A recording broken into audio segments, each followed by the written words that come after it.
Hello everyone, আসসালামু আলাইকুম। কেমন আছেন আপনারা সবাই? আশা করি যে যেখান থেকে ভিডিওটি দেখছেন আল্লাহর রহমতে ভালো এবং সুস্থ আছেন।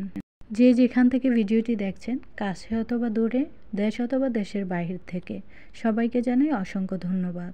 যারা যারা ফেসবুক, টিকটক থেকে দেখছেন ফলো করে দেবেন, আর যারা ইউটিউব থেকে দেখছেন অবশ্যই চ্যানেলটিকে সাবস্ক্রাইব করে পাশে থাকা বেল আইকনটি অল করে দেবেন।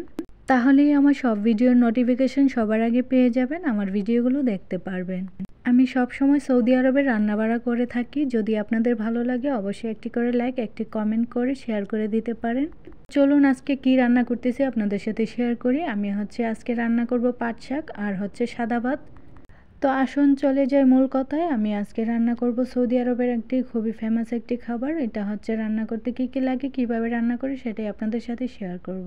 তো সেমাইয়ের মতো দেখতেছেন, এটা আরবিতে বলে শাহরিয়া। শাহরিয়াটাকে আমি ঘি দিয়ে একটু ভেজে নিয়ে ব্রাউন কালার করে নিয়ে আমি চাল দিয়ে দিলাম।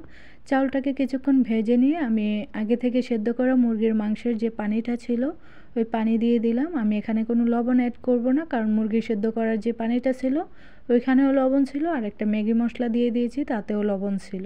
এখন চলে আসি পাট শাক রান্নায়। এই পাট শাকটা রান্না করতে অবশ্যই অনেক বেশি পরিমাণ রসুন লাগবে, তাহলে এই পাট শাকটা মজা হবে। আমি এখানে বড় সাইজের দুটো রসুন কুচি করে নিয়েছি। ভেজে ব্রাউন কালার হয়ে যাওয়ার পর আমি কুচি করে রাখা ধনিয়া পাতা দিয়ে নেড়ে ছেড়ে আমি দিয়ে দেব পাট শাকে, তাহলে আমার রান্নাটা হয়ে যাবে। আর পাট শাকে আমি একটু মুরগি সেদ্ধ করার যে পানিটা ছিল এটা দিয়েছিলাম, আর একটা ম্যাগি মশলা দিয়েছিলাম, আর কোনো লবণ ইউজ করিনি, কারণ মুরগি সেদ্ধ করার যে পানিটা ছিল এখানে লবণ ছিল।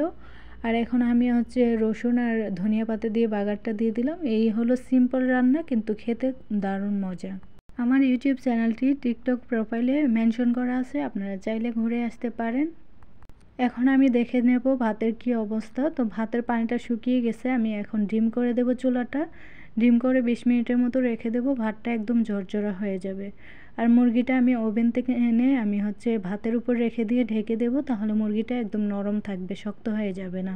আপনারা চাইলে এভাবে একবার বাসায় বানিয়ে ট্রাই করতে পারেন, দেখবেন খুব মজা লাগে। অনেকেই বলেন, আপু আপনার ইউটিউব চ্যানেলের নাম কি? আপনারা এত কষ্ট করে নাম দিয়ে খোঁজা লাগবে না, আপনারা শুধু আমার টিকটক প্রোফাইলে চলে গেলেই হবে। টিকটক প্রোফাইলে গিয়েই দেখবেন এখানে মেনশন করা আছে, এখানে ক্লিক করলেই আপনারা সোজা ইউটিউবে চলে যাবেন। তো ইউটিউবে গিয়ে আমার চ্যানেলটা খুঁজে পাবেন খুব সহজেই। তো রান্নাটা আমার হয়ে গেছে, এখন আমরা বেড়ে নিচ্ছি। দুজন মুরব্বির জন্য আমি বেড়ে আগে দিয়ে আসবো, তারপর আমি আমার নিজের জন্য বেড়ে নেব। আমার বাসায় সবসময় দুপুর 2টার ভেতরে খাবার রেডি থাকতে হয়, কারণ 2জন ডায়াবেটিসের রোগী আছে, ওনারা টাইম মেনটেন করে খাওয়া দাওয়া করে। বেজে গেছেন, ওনারা চলে আসছে খাওয়ার জন্য, তো ওনাদেরকে আমি খাবারটা আগে দিয়ে আসছি। এখন আমি আমার নিজের খাবারটা বেড়ে নিয়েছি। তো আমি কিন্তু ভাত বেশি খাই না, অল্প পরিমাণে ভাত নিয়েছি এখানে, ক্যামেরাতে যদিও বেশি দেখাচ্ছে। আর এইভাবে পাট শাক রান্না করলে আমি কিন্তু ভাত কম খেতে পারি না, আমার একটু ভাত বেশিই খাওয়া হয়ে যায়। তো এই ছিল আমার রান্নার ফাইনাল লুক। ভিডিওটি কেমন লাগলো অবশ্যই কমেন্ট করে জানাবেন। আর যারা যারা শুরু থেকে শেষ পর্যন্ত এত ধৈর্য নিয়ে আমার ভিডিওটি দেখছেন তাদেরকে অসংখ্য ধন্যবাদ। তো সবাই ভালো থাকবেন, সুস্থ থাকবেন। আল্লাহ হাফেজ।